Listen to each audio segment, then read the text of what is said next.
The idea that we should all give up our democracies, our independence, and hand it over to a group of unelected bureaucrats in Brussels who fail with absolutely everything they touch is not a project I support.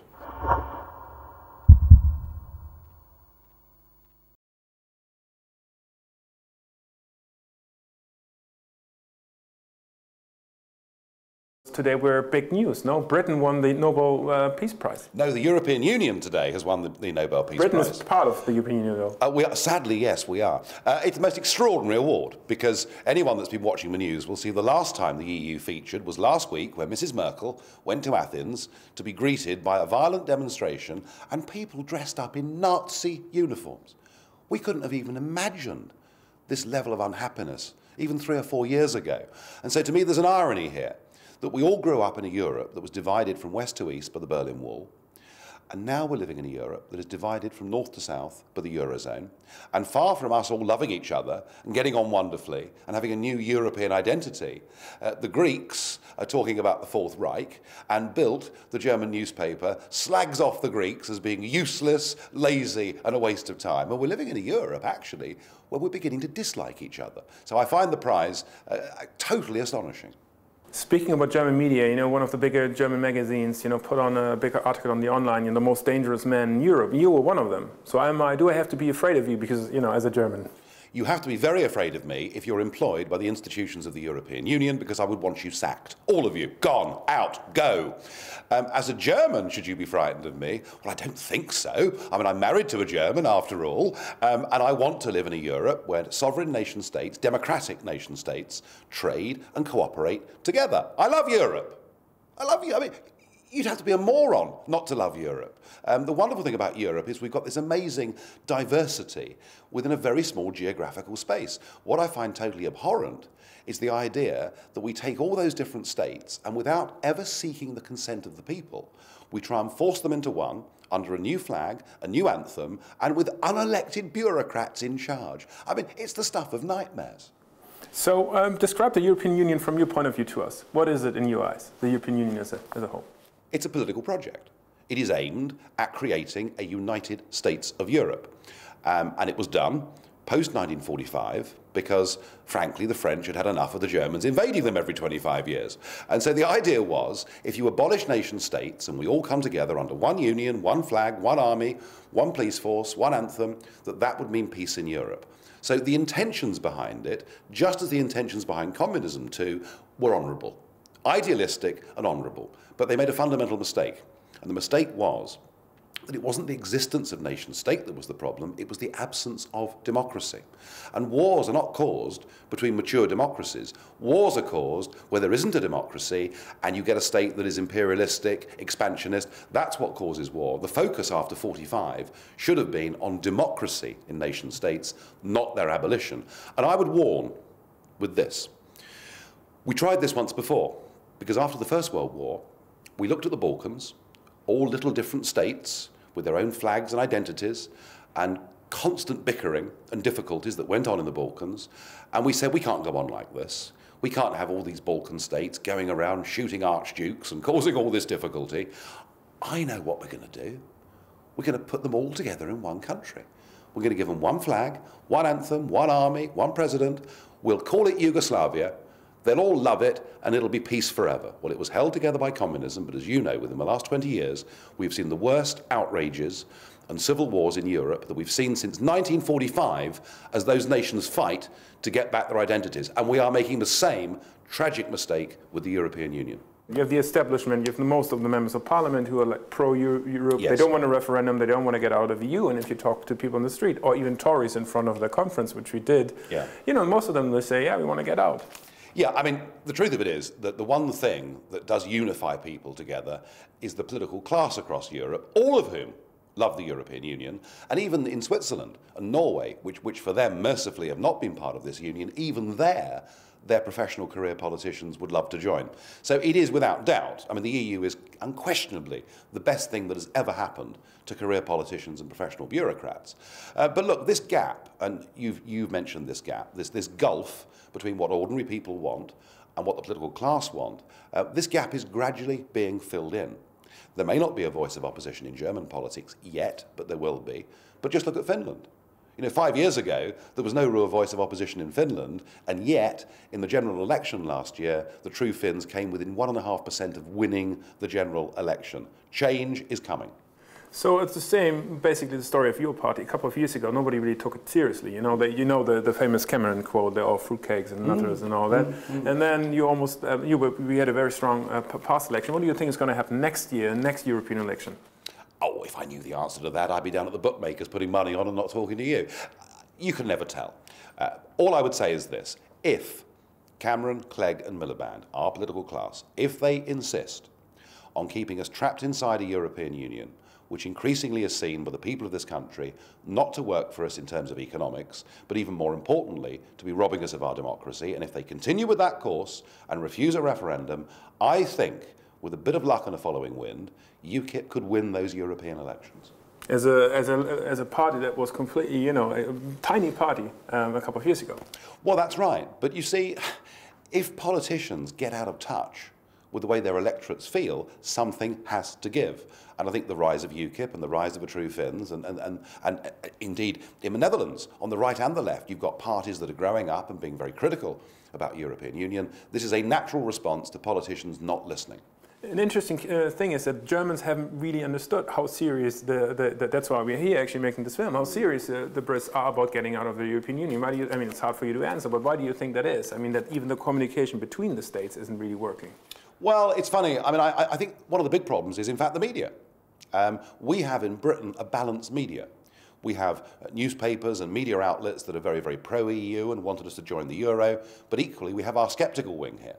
And it's very evenly balanced in this country between those that like it and those that don't. So we're lucky that we have a good, proper debate.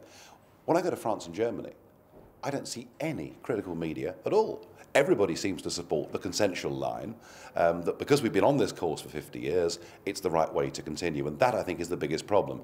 But, and this again change is coming, the internet is changing things. Because a younger generation of people don't get their news and don't form their opinions through conventional means. And I've noticed, with Germany in particular, huge numbers.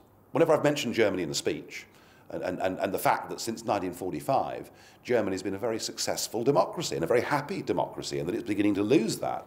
I noticed that from Germany, I get a huge response on email from people, and responding on Facebook and Twitter, and it's all coming from the under-30s. And do you know some German? Do you speak German? No, not really. Because there are a lot of comments when a lot of clips from Aubrey of your speeches in where you thrash the European Union or Merkel and call somebody a dictator on YouTube, and there are comments on German underneath, and they're very pro. I've never called Merkel a dictator. I've never been rude. I've never been rude about Angela Merkel. And in fact, what I've said is that this German-dominated Europe that we're living in now has happened by accident and not by design. You know, basically, the Germans have wanted ever since 1945 to be popular and to be liked, and ordinary German people are feeling very uncomfortable that actually if they go to Greece on holiday they may not get a very good reception. But what I was asking was, you know, they're actually very, they like you in Germany. If you read the comments just on YouTube, you know, they're like, oh, that's a guy who finally says the truth, you know, isn't that odd? Because you're criticizing Germany in a way. No, I'm not criticizing Germany. I'm criticizing German leadership. And there's a massive, distinct difference here. As I've said to you already in this interview, I love Europe. I think the fact we've got this wonderful, rich diversity of peoples in Europe, provided we make sure that the nation states of Europe are democratic, we will live at peace, we will trade together, we will cooperate together, we'll have reciprocal deals on student exchanges, you know, I'll come and work in Hamburg and you'll come and work here, we'll agree sensible common minimum standards, we'll do all the things that a mature democracy should want to do with its next door neighbours. But the idea that we should all give up our democracies, our independence, and hand it over to a group of unelected bureaucrats in Brussels who fail with absolutely everything they touch is not a project I support. So give us a vision. What do you think? How will the UK and the EU, you know, work together in a couple of years down the road? What's going to happen? Well, I think that it's pretty clear that the Eurozone crisis is so grave that Messrs. Barroso and Van Rompuy are going to use it to push forward a new, deeply illiberal treaty. It's also clear to me that most countries in Europe will go along with it, but that Britain won't. There is no prospect of us joining this next phase of European integration, and I suspect the Czechs and the Poles will probably say no too. We have a real battle here in this country. There is going to be a referendum in this country. I suspect what David Cameron will try to do is to fob us off by saying, do you want to join the new federal union or just stay as we are? But that won't be good enough for us. We want to have a referendum on whether we stay in or whether we get out. And if we get that right referendum in the next few years and the British people use their voice and say we don't want to be part of the European Union, not only will we free ourselves from this, but actually very, very shortly thereafter, there'll be countries like Denmark and Finland and Austria saying, hey, we'd like this same status too. I actually asked Tories if they're afraid of you. And some said no, and others said, you know, he has become very successful. He's a problem for us. You know, I mean, how should the Tories deal with I'm not a problem for the Tories. David Cameron is. After all, he was the Tory leader who said, I give you this cast iron guarantee that if I become the British Prime Minister, you will have a referendum on the Lisbon Treaty. It didn't happen. So I would say to the Tories that want to blame me, you're looking the wrong way. You know, politicians do lie, you know, sometimes. I'd noticed. But then again, I have an advantage here in that unlike most people in career politics, I actually had a job in the real world. I know it's astonishing because virtually nobody in politics today has, but I spent 20 years in the private sector, the last 9 years of which I ran my own company. I know what it's like to employ people. I know what it's like to have to go out and borrow money. I know what it's like to take risk and to live in the real world. And I think when we're talking about pragmatic economic solutions to where we are, I've got a slight advantage. Yeah, and you took meetings in New York at the Wall Street with finances, and of course you know the city. What does business want, you know? I mean, do they really want to get out of the European Union? Aren't they afraid that the disadvantages would, you know? Well, business, I mean, look, the reason that we joined the common market and stayed in the common market was because the voice of business said it was the right thing to do. Indeed, my family voted yes, because, you know, we were a family that worked in business, and the concept of having a bigger market free of tariffs made sense. But you get to a point where you have to ask yourself a question. Do we need to be part of the European Union in order for Mercedes and Audi to sell their cars in Britain? No. No, we don't. We can have a simple free trade agreement. And isn't the cost of being part of this single market, and I'm talking about employment legislation, I'm talking about health and safety, I'm talking about the environmental burden. You know, there comes a point where the cost of that outweighs even the free trade deal that we've got. And thirdly, I'd say this. We're living in a global economy. And it is an outrage that a country like the United Kingdom is now banned, forbidden from making its own trade deals with other parts of the world. So Britain's future, yes, we must be engaged with Europe. We must have a good, sensible, working trade relationship with Europe, which is in your interests, and I think in our interests too.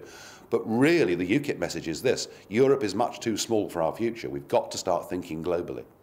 Two more little questions. One thing I don't understand, and I keep on hearing this, I get the feeling that a lot of people in Great Britain think now that the European Union is weak, our position is stronger now, that we can renegotiate our deal with the European Union. Is that really true? No. It couldn't be. It could not be further from the truth. And the recent thing that I've seen in the European Parliament from all sides now is a real hatred and hostility of Britain. Hostility because they know we're not going to join them on their crazy project, moving on to this ridiculous level of a federal union, and hatred and distrust and dislike because of what they see in Brussels as our Anglo-Saxon model of capitalism. They hate us. People like Mr. Martin Schulz would love to see the City of London closed down, and actually our bargaining power is now the weakest it's ever been. And there was a very interesting report, a leaked report recently, saying that last year in the European Council, behind closed doors, Britain lost nearly every single vote that it contested. So I would argue that our status, our standing, our influence within the EU is now probably worse than it's ever been. And as they move on to a fuller federal union, leaving us in a sort of antechamber, we will become the Cinderella state, asked to do all the skivvying, but not invited to the top table or the ball. Yeah, because Brussels is all about negotiating deals, you know. I mean, I do this for you, and then you help me with another deal, and if you are the pariah, then you have a problem, right? Yeah, you do, and I think we have a huge problem. We have a huge problem there, and I just feel, actually, do you know what? We'd get on better with the EU if we weren't a member of it.